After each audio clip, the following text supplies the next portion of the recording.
The sound of hoofbeats thundering through the London streets at midnight should have been enough to wake half the city. But Isabel Hartwood no longer cared about propriety or scandal. Her heart hammered against her ribs as she pressed herself deeper into the shadows of the alleyway, her wedding dress, the symbol of her impending imprisonment, torn and muddied from her desperate flight through the dark streets. Behind her, she could hear them coming. The angry shouts of her father, the cruel laughter of Lord Blackthorne, the man who had purchased her like livestock with his title and gold. They were hunting her like a fox, and she was running out of places to hide. "Find her!" Her father's voice echoed off the narrow brick walls, filled with a rage that made her blood run cold.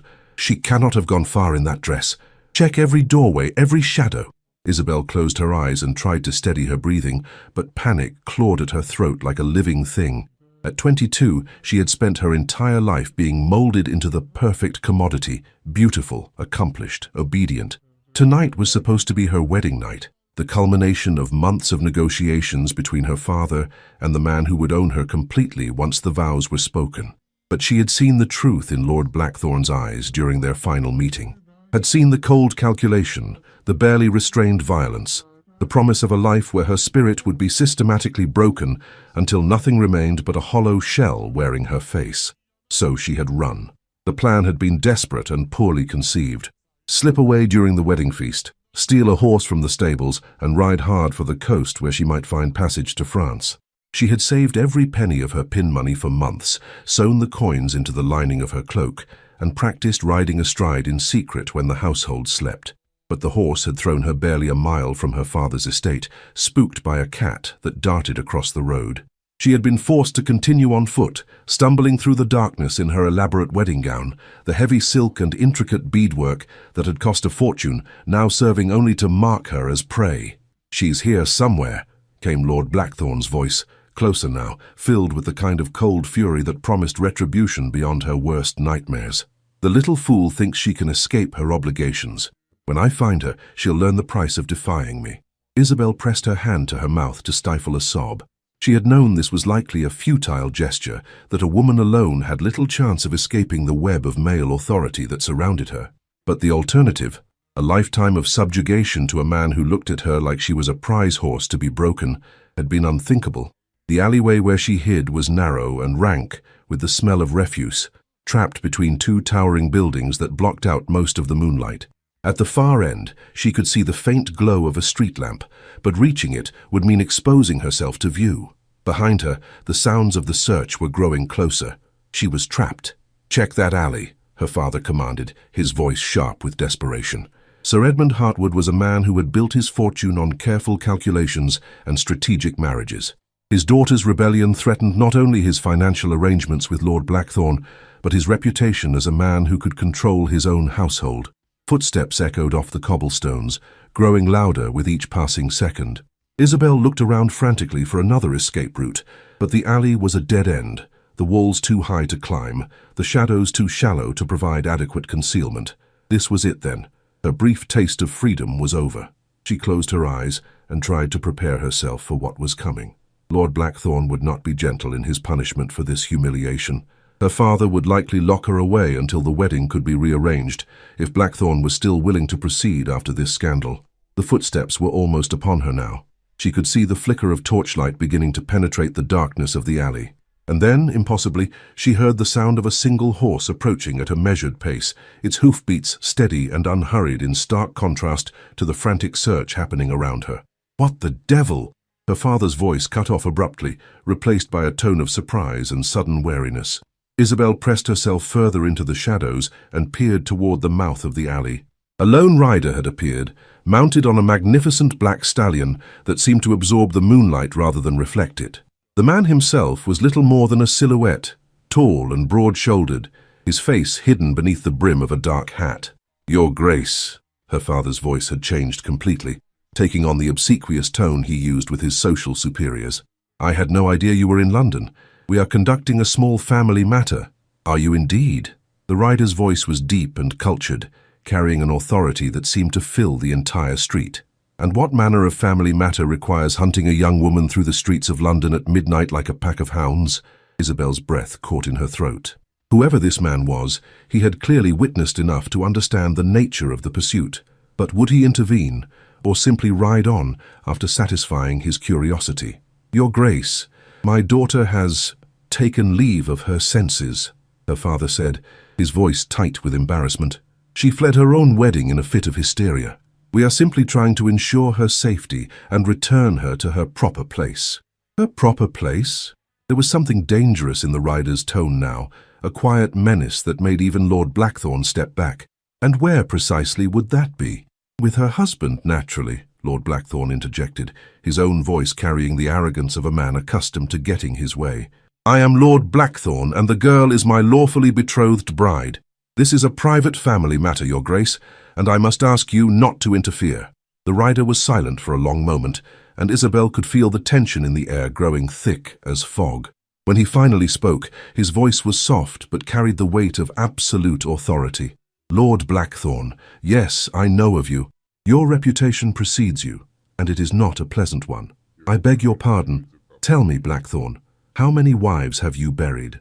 3, 4, I confess I lose count." The words fell like stones into a still pond, sending ripples of shock through the assembled men. Isabel's eyes widened as she realized the implication. Lord Blackthorne was not merely cruel, but potentially deadly. "How dare you?" Blackthorne began, his voice rising with outrage. "I dare because I am Rowan Ashcombe, Duke of Ravenshollow, and I have seen enough of your handiwork to know that any woman who flees your embrace shows remarkable good sense." The name hit Isabel like a physical blow. The Duke of Ravenshollow was a legend, a man who had inherited his title at 16 and spent the subsequent years building a reputation for both ruthless efficiency and unwavering honor. He was said to be one of the most powerful men in England, answerable to no one save the crown itself. "Your Grace," her father's voice was now openly pleading, "surely you understand that a father has the right to control his daughter's marriage. The contracts have been signed, the arrangements made. And the bride? Was she consulted in these arrangements?" The question hung in the air, unanswered and damning. Isabel felt tears prick at her eyes as she realized that this stranger, this duke she had never met, understood something that her own father had refused to acknowledge, that she was a person with her own will, not merely property to be transferred. "The girl is hysterical," Blackthorne said dismissively. "Women often suffer from nerves before their wedding. Once she is properly settled, she will come to appreciate the security and protection I offer." "Security and protection?" The Duke's voice was now openly mocking. "Is that what you call the bruises your previous wives bore? The fear in their eyes? The convenient accidents that befell them?" "You go too far!" Blackthorne's voice cracked like a whip, but there was something desperate in it now. "I will not stand here and be insulted by—" "You will stand exactly where you are," the Duke said quietly, "and you will listen very carefully to what I'm about to tell you." He urged his horse forward a few steps, and even from her hiding place, Isabel could feel the power radiating from him like heat from a forge. "The young lady you are hunting has clearly expressed her unwillingness to proceed with this marriage. In my experience, when a woman is desperate enough to flee into the night, rather than speak her vows, she has excellent reasons for doing so." "Your Grace, with respect, this is not your concern," her father began. "It became my concern the moment I witnessed a pack of men hunting a terrified woman through the streets like an animal." The Duke's voice cut through the night air like a blade. "Now, I suggest you gentlemen return to your homes and consider whether forcing an unwilling woman into marriage is truly the legacy you wish to leave. And if we refuse—" Blackthorne's voice was filled with barely controlled rage. The Duke was silent for a moment, and when he spoke, his words carried the weight of absolute certainty. "Then you will discover that my influence extends far beyond what you might imagine, and my memory for those who displease me is remarkably long." The threat was delivered so quietly, so matter-of-factly, that it was more terrifying than any shouted challenge could have been. Isabel watched as the men shifted uncomfortably, clearly recognizing that they had encountered a force far beyond their ability to control or intimidate. "This is not over," Blackthorne said finally, his voice thick with frustrated fury. "The girl belongs to me by right of contract and law. I will not be denied what is mine." "The girl belongs to herself," the Duke replied with finality. "And I suggest you remember that before you make any further attempts to claim her." Isabel heard the sound of footsteps retreating, accompanied by her father's urgent whispers and Blackthorn's muttered curses. But she remained frozen in the shadows, hardly daring to believe that her pursuers had actually given up the chase. The Duke remained motionless on his horse for several long minutes after the other men had disappeared, as if ensuring they were truly gone. Then, to Isabel's amazement, he turned his attention directly to her hiding place. "You can come out now," he said quietly, his voice carrying easily through the still night air. "They are gone." Isabel pressed herself further into the shadows, her heart hammering against her ribs. How had he known where she was? And more importantly, what did he intend to do with her now that he had driven off her pursuers?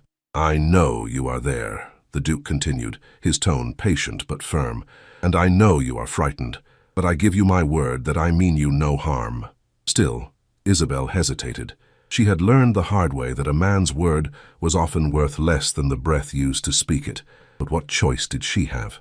She could hardly remain hidden in this alley forever, and if the Duke had wanted to harm her, he could have simply revealed her location to her pursuers. Slowly, carefully, she stepped out of the shadows and into the pale moonlight.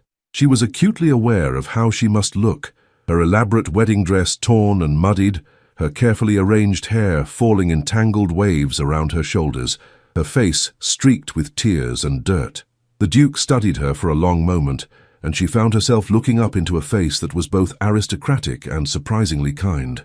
He appeared to be in his early 30s, with dark hair and eyes that seemed to hold depths of experience and understanding. There was strength in his features, but also a gentleness that made something tight in her chest begin to loosen. "Miss Hartwood, I presume," he said, inclining his head in a gesture of respect that no one had shown her in months. "Your Grace," she managed, attempting a curtsy despite the ruined state of her dress. I don't know how to thank you for what you just did. No thanks are necessary. Any decent man would have done the same." He paused, studying her face in the moonlight. "Though I suspect you have encountered precious few decent men of late." Isabel felt tears prick at her eyes again at his unexpected understanding. "Your Grace, I know how this must look. A woman fleeing her own wedding, causing scandal and embarrassment to her family. But I could not go through with it. Because you knew what manner of man Lord Blackthorn truly is?" She nodded, not trusting her voice to remain steady. "Then you showed remarkable wisdom in fleeing. But tell me, what is your plan now? Where will you go?" The question hung in the air between them, highlighting the desperate nature of her situation. Isabel looked down at her hands, which were shaking despite her efforts to control them. I had hoped to reach the coast, to find passage to France, perhaps. I have some money saved, and I thought—" Her voice trailed off as she realized how foolish her plan sounded when spoken aloud. A young woman traveling alone, with no protection and no connections. "Miss Hartwood, I fear you would not make it 10 miles before falling prey to those who would see you as easy quarry." The words were harsh but true, and Isabel felt the last of her hope crumble away. She had known her plan was desperate, but hearing it dismissed so matter-of-factly made her realize just how truly trapped she was. "Then what am I to do?" she whispered, her voice breaking. "I cannot return home. My father will simply arrange another marriage, perhaps to someone even worse than Lord Blackthorn. And I have nowhere else to go. No one who would take me in without demanding explanations I cannot give." The Duke was silent for a long moment, and Isabel could feel him weighing her words, considering her situation with the same careful attention he might give to a complex political problem. Finally, he spoke, and his words would change the course of her life forever. "Mount the horse." Isabel looked up at him in confusion. "I beg your pardon?" "Mount the horse," he repeated, extending his hand toward her. "I am offering you a choice, Miss Hartwood. You can return to your father's house and accept whatever fate he has planned for you, or you can come with me and discover what freedom might look like." Isabel stared at his outstretched hand as if it were a lifeline thrown to a drowning woman. "Your Grace, I don't understand. Why would you help me? You don't even know me." "I know enough," he said simply. "I know that you had the courage to flee, rather than submit to a marriage that would have destroyed you. I know that you value your freedom more than security or social approval. And I know that any woman brave enough to run into the night in a wedding dress deserves better than to be hunted like prey. But where would we go? What would people say? We would go wherever you choose. And as for what people say," he smiled, and the expression transformed his austere features with unexpected warmth. Miss Hartwood, when you have spent as many years as I have being the subject of society's gossip, you learn that their opinions matter far less than your own peace of mind. Isabel looked at his hand, then up at his face, searching for any sign of deception or ulterior motive. But all she saw was genuine concern and an offer of help from someone who had no obligation to provide it. The choice before her was simple but terrifying: return to captivity or leap into the unknown with a man she had just met. But as she thought of Lord Blackthorn's cold eyes and her father's calculating smile, the decision became clear. Without another word, she reached up and grasped the Duke's hand, allowing him to pull her up onto the horse behind him. "Hold tight," he said quietly, and she wrapped her arms around his waist as he urged the stallion forward into the night. As they rode through the empty streets of London, Isabel felt the wind whipping through her hair and the steady rhythm of the horse's hooves carrying her away from everything she had ever known. Behind them lay the ruins of her old life, the expectations, the obligations, the carefully laid plans that had never included her own desires. Ahead lay uncertainty, scandal, and the terrifying possibility of freedom. For the first time in her life, Isabel Hartwood was choosing her own path, and the exhilaration of that choice was almost overwhelming. She had no idea where the Duke was taking her, no understanding of what he expected in return for his help, no plan for what would come next. But as the lights of London faded behind them and the open road stretched ahead, Isabel realized that for the first time in years, she was not afraid. She was free. The sanctuary. The ride through the night passed in a blur of moonlit countryside and the steady rhythm of hoofbeats on packed earth. Isabel clung to the Duke's broad back, her torn wedding dress streaming behind them like a banner of rebellion, her heart still racing with the audacity of what she had done. She had left everything, her family, her home, her entire life, to ride into the darkness with a man she knew only by reputation. It should have terrified her, but instead she felt a wild exhilaration, as though she had finally awakened from a long, suffocating dream. "Where are we going?" she called over the wind, her voice barely audible above the thunder of hooves. "Somewhere safe," Rowan replied without turning around. "Somewhere you can rest and decide what you truly want from your life." As dawn began to break over the horizon, painting the sky in shades of rose and gold, they finally slowed their pace. Ahead, Isabel could see the outline of a substantial estate nestled in a valley between rolling hills. The house was built of warm golden stone, with ivy climbing its walls and smoke rising from several chimneys, suggesting a household already awake and active, despite the early hour. "Ravenshollow," Rowan said as they approached the gates. "My principal seat. You will be safe here." Isabel felt a flutter of nervousness as they rode up the long drive. The house was magnificent, far grander than her father's modest estate, and she was suddenly acutely aware of her disheveled appearance and the scandal of her situation. "Your Grace," she said hesitantly, "perhaps this is not wise. Your reputation will suffer if it becomes known that you have brought an unmarried woman to your home."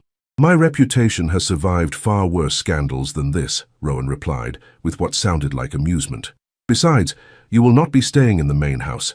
I have a cottage on the grounds where my aunt lives, Lady Penelope Ashcombe. She is a formidable woman who will serve as an excellent chaperone and, I suspect, a valuable ally." As if summoned by his words, the front door of the main house opened, and a small, elegant woman emerged, her silver hair perfectly arranged despite the early hour. She was perhaps 60 years old, with sharp blue eyes and the kind of bearing that spoke of a lifetime of command. "Rowan," she called, her voice carrying easily across the courtyard. "What on earth are you doing arriving at this ungodly hour, and who is that with you?" Rowan dismounted and then helped Isabel down from the horse, his hand steady and reassuring as she found her footing on unsteady legs. She was acutely aware of Lady Penelope's sharp gaze, taking in every detail of her appearance: the torn wedding dress, the tangled hair, the obvious signs of her flight through the night. "Aunt Penelope," Rowan said with obvious affection, "may I present Miss Isabel Hartwood? Miss Hartwood, my aunt, Lady Penelope Ashcombe."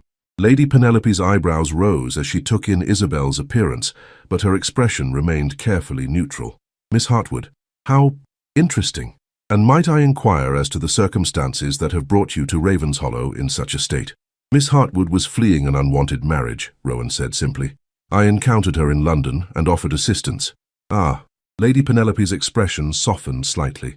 "And the gentleman in question was—" "Lord Blackthorn," Rowan said. and Isabel saw Lady Penelope's face go pale. "Good God," the older woman breathed. "Child, you showed remarkable wisdom in fleeing. That man is a monster."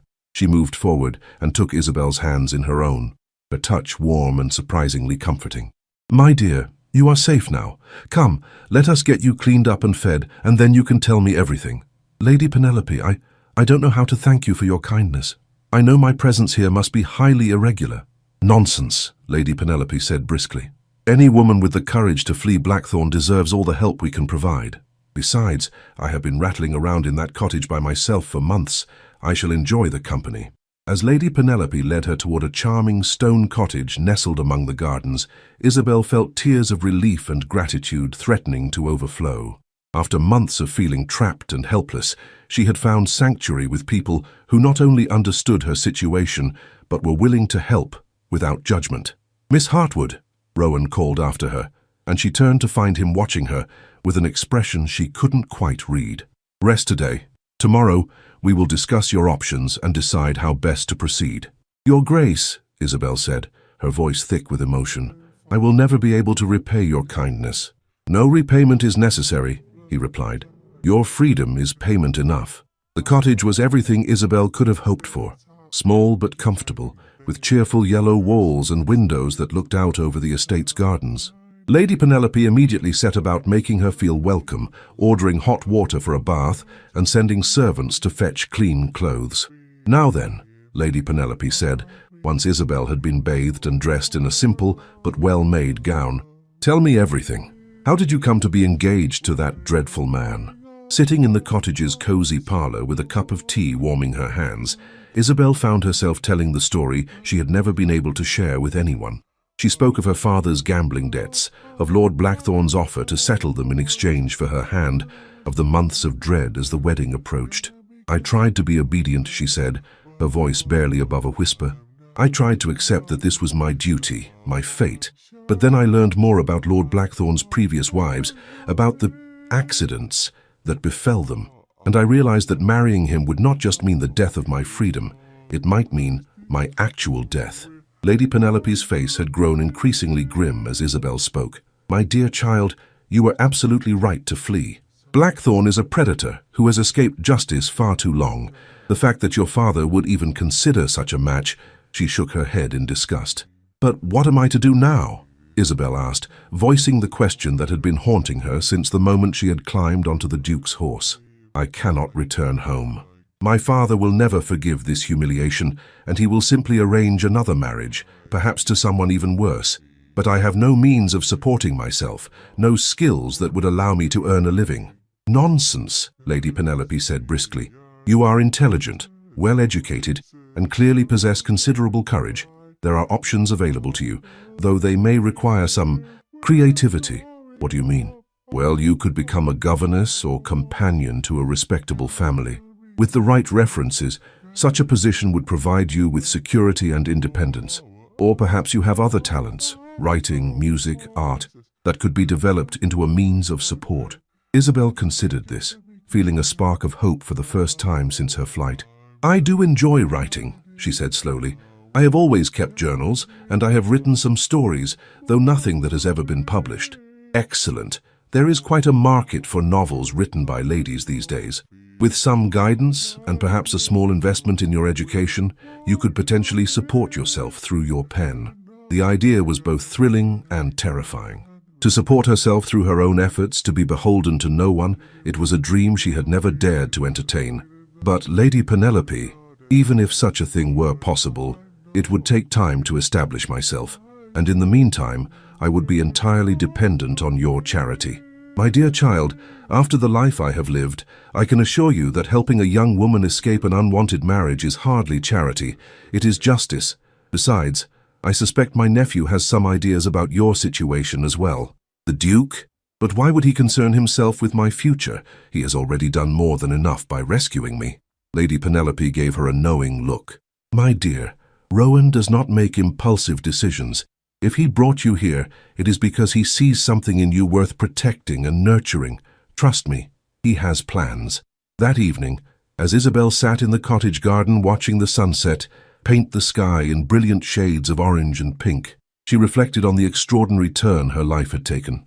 24 hours ago, she had been a trapped woman facing a future of certain misery.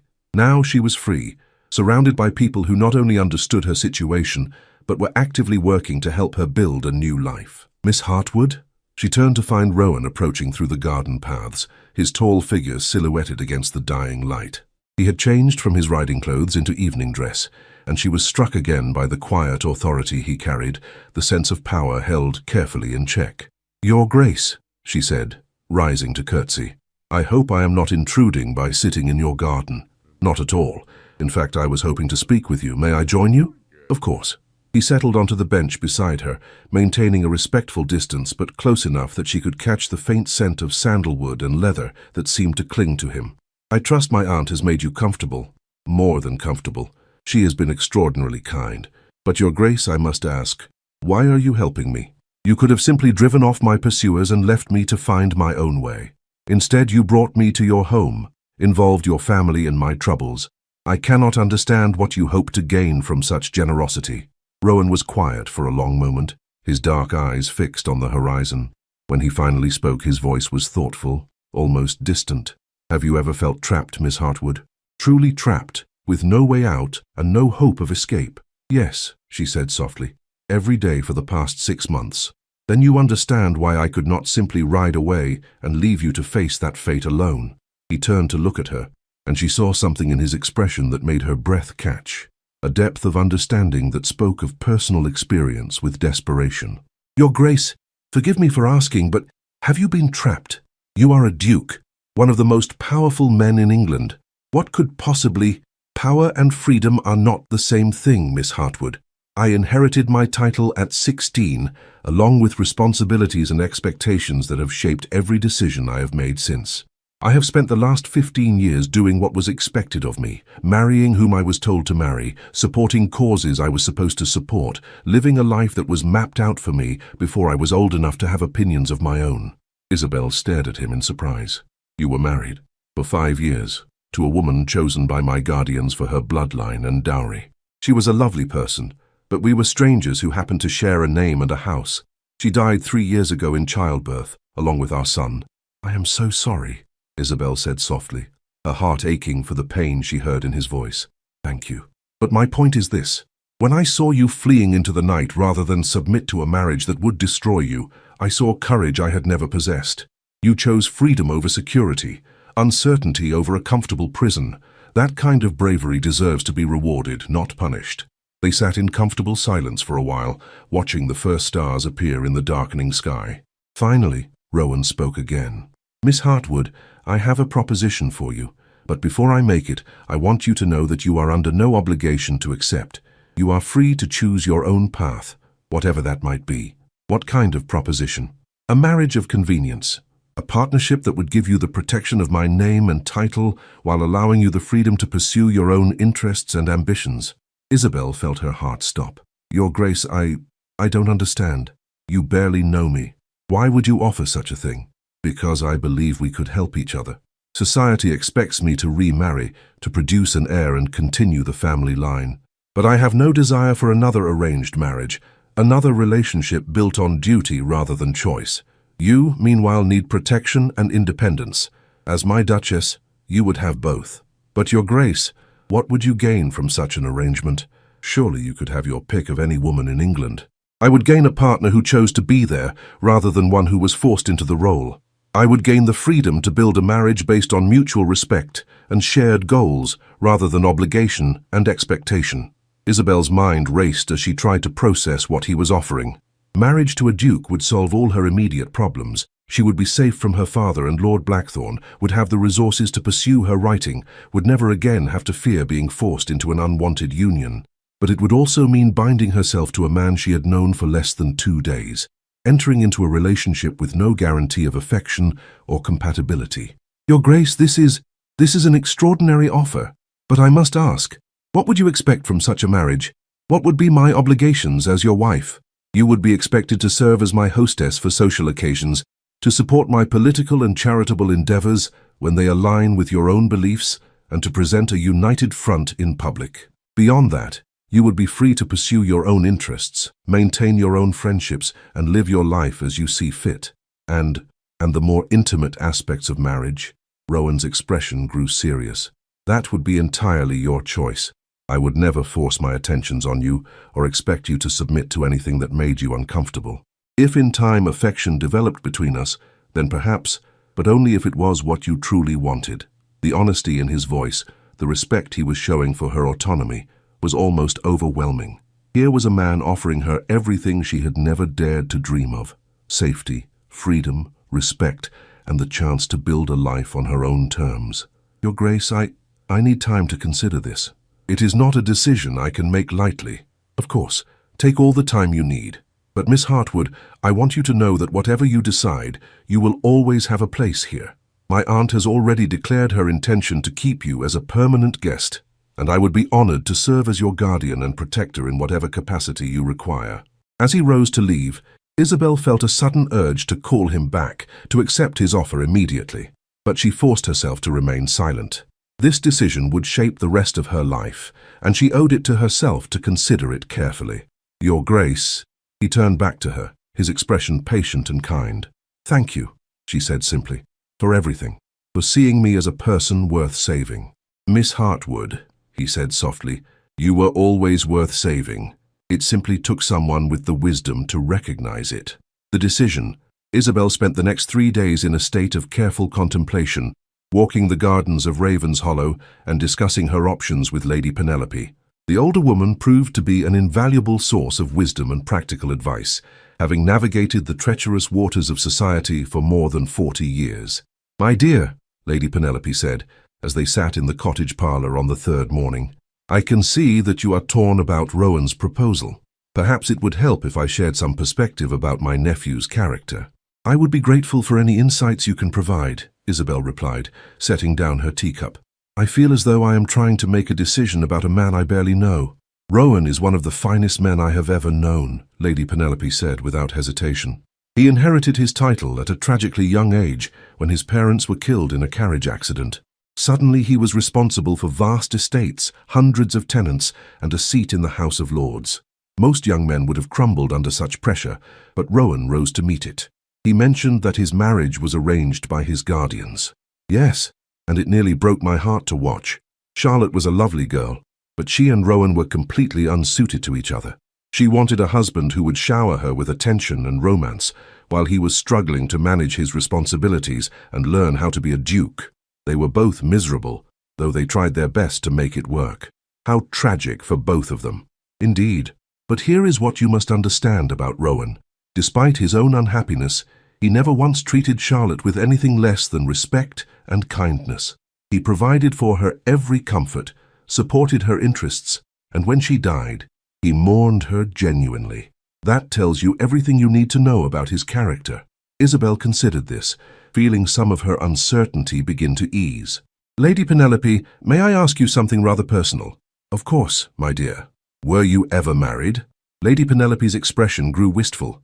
Once, long ago, I was engaged to a wonderful man when I was your age, a second son with no fortune but a heart full of dreams. My father forbade the match and arranged a marriage to a wealthy earl instead. What did you do? I was a coward, Lady Penelope said simply. I submitted to my father's will and married the earl. He was not a cruel man, but neither was he kind. I spent 20 years as his wife, and when he died, I swore I would never again allow anyone to dictate my choices. I am sorry you had to endure that. Don't be sorry for me, my dear. Be wise for yourself. You have been given an opportunity that I never had, the chance to choose a marriage based on mutual respect and shared goals, rather than duty or desperation. Rowan is offering you a partnership, not ownership. That is extraordinarily rare. That afternoon, Isabel found herself walking in the estate's rose garden, trying to sort through her conflicting emotions. The rational part of her mind recognized that Rowan's proposal was the answer to all her problems. But her heart was more cautious, scarred by months of feeling like a commodity to be traded rather than a person to be valued. You look troubled. She turned to find Rowan approaching along the garden path, his expression concerned. He had been scrupulously respectful of her need for space, appearing only at meals and maintaining a polite distance even then. Your Grace, I was just thinking about my proposal. Among other things. Your Grace, may I ask you something? Anything. What happens if you fall in love with someone else? What happens if I do? This arrangement you propose sounds ideal in theory, but people's feelings can change. Rowan was quiet for a moment, considering her question seriously. If either of us were to develop feelings for someone else, we would discuss it honestly and decide how to proceed. I would never trap you in a loveless marriage, Isabel. If you found happiness elsewhere, I would not stand in your way. You would grant me a divorce? If that was what you truly wanted, yes. Though I hope we might find a way to be happy together. His honesty was both reassuring and surprising. Most men would never consider releasing a wife from her vows, regardless of the circumstances. Your Grace, I have another question, and I hope you will not think me impertinent for asking. Ask away. Why me? You could have your choice of any unmarried woman in England. Why offer marriage to someone you found fleeing through the streets in a torn wedding dress? Rowan smiled, and the expression transformed his serious features with unexpected warmth. Because, Miss Hartwood, in all my years of moving through society, I have never met a woman who impressed me as much as you did in that alley. Your courage, your determination to choose freedom over security, these are qualities I admire above all others. But you barely know me. What if I prove to be selfish or shallow or— Isabel, he said gently, using her given name for the first time. A person's character is revealed in moments of crisis. When faced with an impossible choice, you chose to risk everything rather than submit to something that would have destroyed your spirit. That tells me everything I need to know about who you are. Isabel felt tears prick at her eyes at his words. For months, she had been told that her reluctance to marry Lord Blackthorne was evidence of her selfishness and ingratitude. To hear someone recognize her flight as an act of courage rather than cowardice was almost overwhelming. Rowan, she said softly, testing the sound of his name on her lips. If I were to accept your proposal, what would our life together look like? I know you have outlined the practical arrangements, but what about the day-to-day reality? We would be partners in the truest sense. You would have your own apartments, your own schedule, your own interests. When we appeared together in public, we would present a united front, but in private, you would be free to live as you choose. I hope we might become friends, perhaps even more than friends in time, but there would be no pressure, no expectations beyond mutual respect and consideration. And children, only if and when you wanted them. I have already lost one child, Isabel. I would never risk putting you through something you were not ready for. The pain in his voice when he spoke of his lost son made her heart ache for him. Here was a man who had suffered his own losses, his own disappointments, yet was still willing to offer her the very things she had been denied. Choice. Rowan, I think I would like to accept your proposal, but I have one condition. His eyebrows rose in surprise. Name it. I want a proper courtship, not a long one, but I want us to spend time together, to learn about each other, to see if we might actually suit. I don't want to marry a stranger, even one as kind as you have been. Rowan's smile was brilliant. Miss Hartwood, I can think of nothing I would enjoy more than courting you properly. Shall we say a month?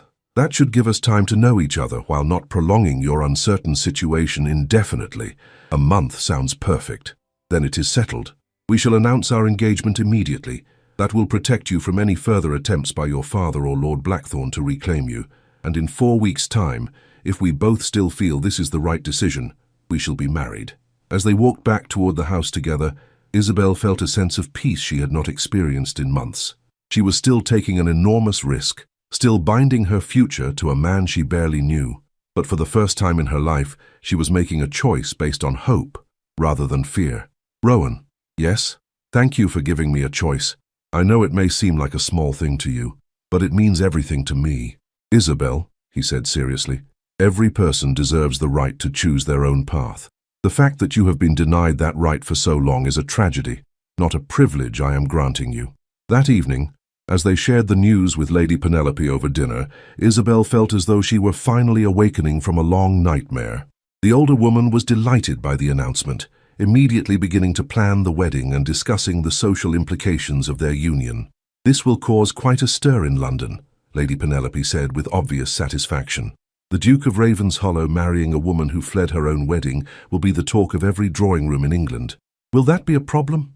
Isabel asked, suddenly worried about the scandal their marriage might cause. My dear child, Lady Penelope laughed.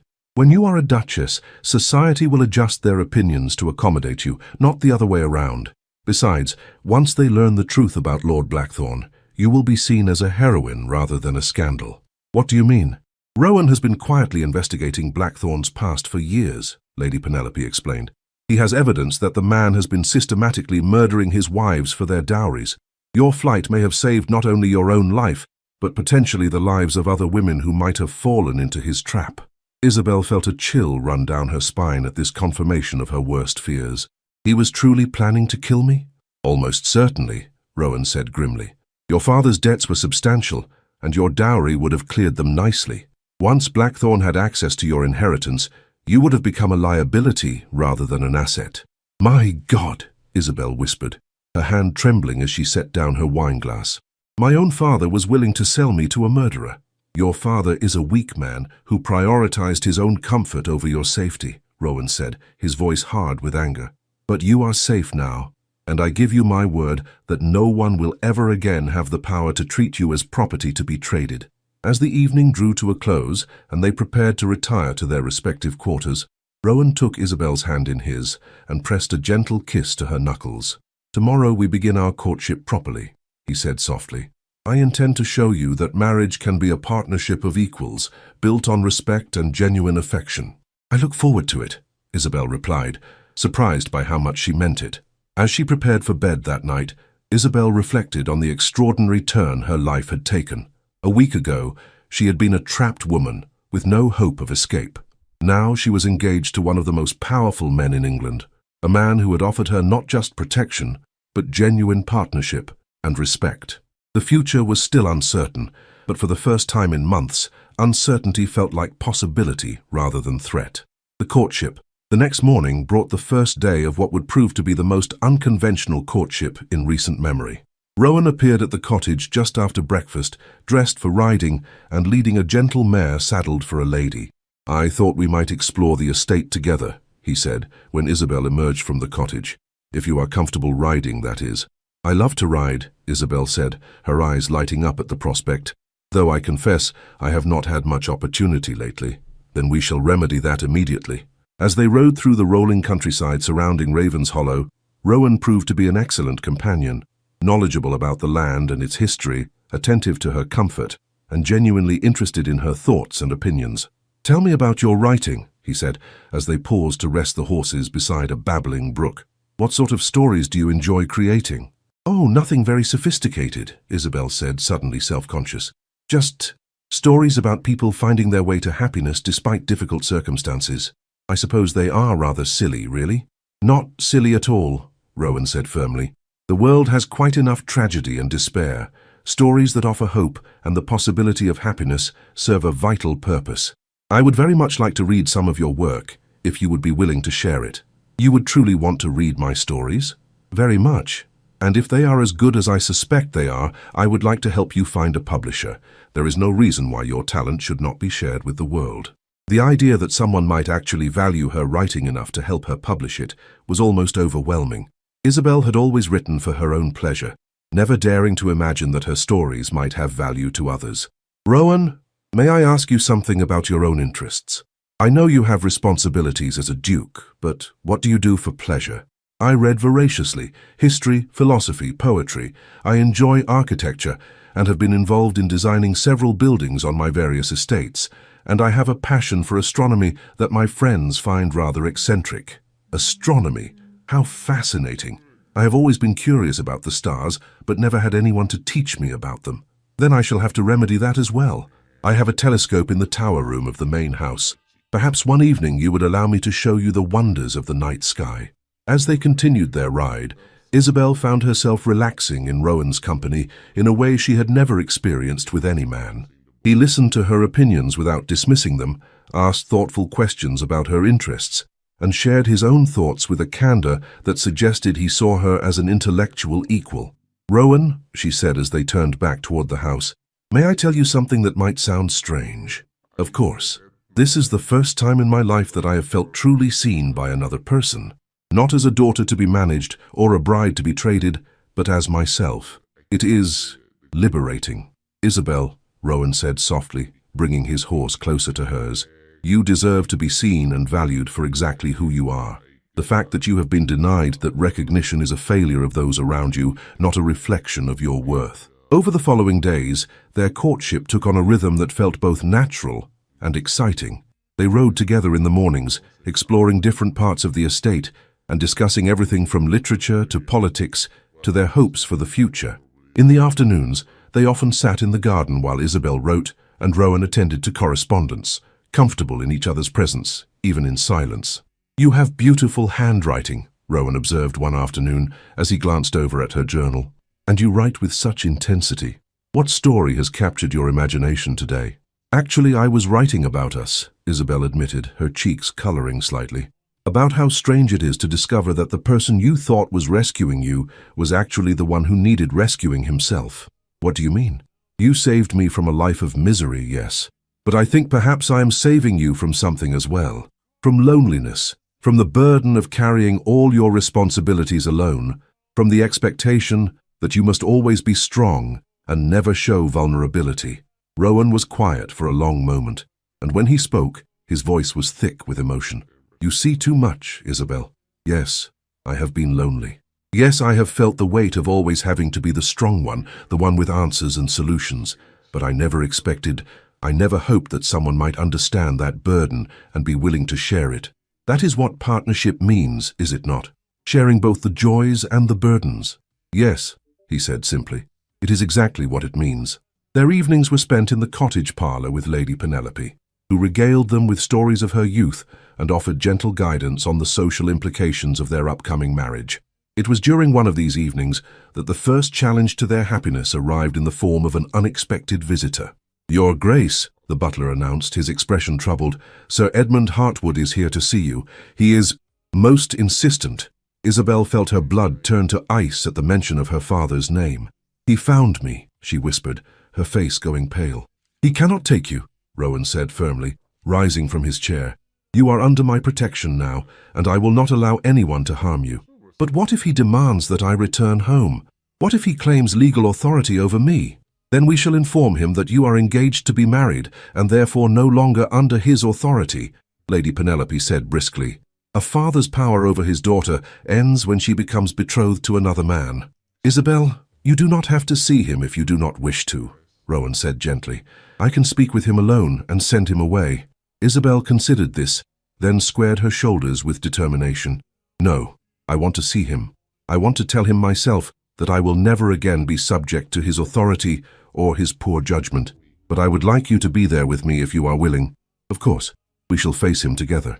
Sir Edmund Hartwood was waiting in the main drawing room of Ravenshollow, his face flushed with anger and embarrassment. He was a man of medium height and soft build, with the look of someone who had lived too well and worried too little about the consequences of his actions. "Isabel," he exclaimed when she entered the room with Rowan at her side, "thank God I have found you. Do you have any idea of the scandal you have caused?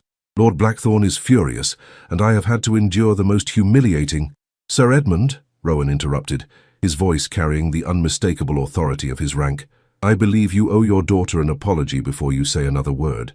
"An apology? Your Grace, with respect, this is a family matter. My daughter has behaved abominably, and I am here to take her home where she can be properly disciplined for her actions." "Father," Isabel said, her voice steady despite the trembling in her hands, "I will not be returning home with you. I am engaged to be married to His Grace, and I am no longer subject to your authority." Sir Edmund's face went from red to purple. "Engaged? To the Duke? This is preposterous. You are already contracted to Lord Blackthorne. You cannot simply—" "Actually, she can," Rowan said calmly. "A marriage contract requires the consent of both parties. Miss Hartwood has clearly withdrawn her consent, making the contract void." "But the money! Lord Blackthorne has already paid a substantial sum toward her dowry. If she does not marry him, I will be ruined." "Then perhaps you should have considered that before agreeing to sell your daughter to a known murderer," Rowan replied, his voice like ice. Sir Edmund's bluster faltered at the word murderer. "Your Grace, surely you do not believe such wild accusations." "I have evidence, Sir Edmund, substantial evidence of Lord Blackthorne's crimes. Evidence that I will be presenting to the authorities very soon.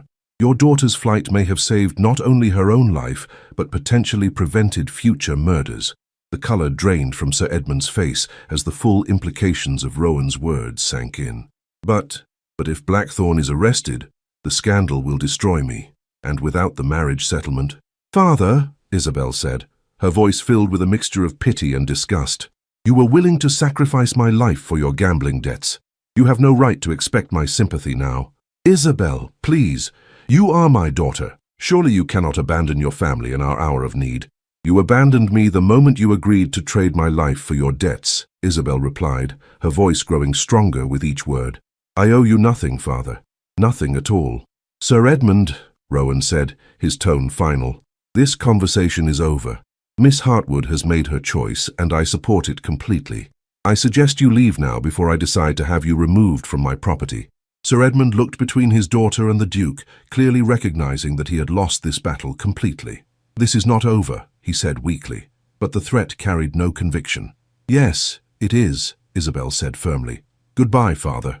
After Sir Edmund had been escorted from the premises, Isabel found herself shaking with a mixture of relief and residual fear.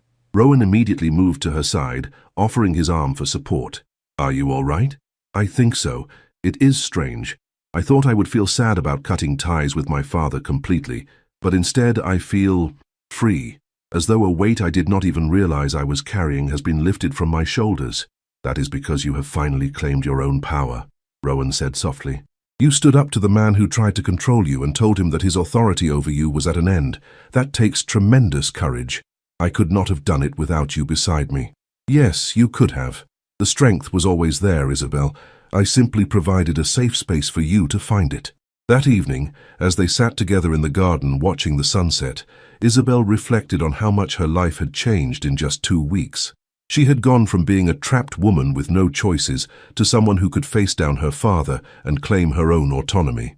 "Rowan," she said softly, "I want you to know that even if we had never met, even if you had never offered me marriage, today would still have been worth celebrating. For the first time in my life, I stood up for myself and refused to be treated as property. That is a gift you gave me that goes far beyond protection or security." "The gift was mutual," Rowan replied, taking her hand in his. "Watching you find your strength, seeing you claim your power, it has reminded me that I too have choices, that I do not have to accept a life of duty without joy, responsibility without companionship." "So we have rescued each other then?" "It would seem so. And I can think of no better foundation for a marriage than mutual rescue and respect." As the stars began to appear in the darkening sky, Isabel felt a sense of peace and anticipation she had never experienced before. In 2 weeks' time, she would become the Duchess of Ravenshollow, but more importantly, she would become the partner of a man who valued her mind, respected her choices, and supported her dreams. The girl who had fled into the night to escape an unwanted marriage was about to enter into a union built on everything she had never dared to hope for: freedom, respect, and the possibility of love. The wedding. The morning of Isabel's wedding dawned clear and bright, with the kind of perfect spring weather that seemed designed for new beginnings. She woke in the cottage that had become her sanctuary, surrounded by the gentle sounds of birds singing and the distant laughter of servants preparing for the day's festivities. "Good morning, my dear," Lady Penelope said, entering with a breakfast tray and an expression of barely contained excitement. "How are you feeling on this momentous day?" "Nervous," Isabel admitted, accepting the cup of tea with grateful hands, "but excited as well. A month ago, I could never have imagined that I would be marrying a man I actually respect and admire, someone who sees me as a partner rather than property." "And love?" Lady Penelope asked gently. "Has affection grown between you and my nephew during your courtship?" Isabel felt her cheeks warm at the question. Over the past month, her feelings for Rowan had deepened from gratitude and respect into something much more profound. She had come to love his quiet strength, his thoughtful intelligence, his unwavering support for her dreams and ambitions. "Yes," she said softly, "I believe I do love him, but I am not certain he feels the same way about me." "My dear child," Lady Penelope laughed, "you are either very modest or very blind. That man looks at you as though you hung the moon and stars. I have never seen him so happy, so alive. Trust me, his feelings are every bit as deep as your own." The wedding ceremony was to be held in the small chapel on the Ravenshollow estate, with only a handful of close friends and family in attendance. Rowan had wanted to give Isabel the choice of a grand society wedding or an intimate affair, and she had chosen intimacy without hesitation. "I have spent enough of my life being on display," she had told him. "I want our wedding to be about us, about our commitment to each other, not about impressing society."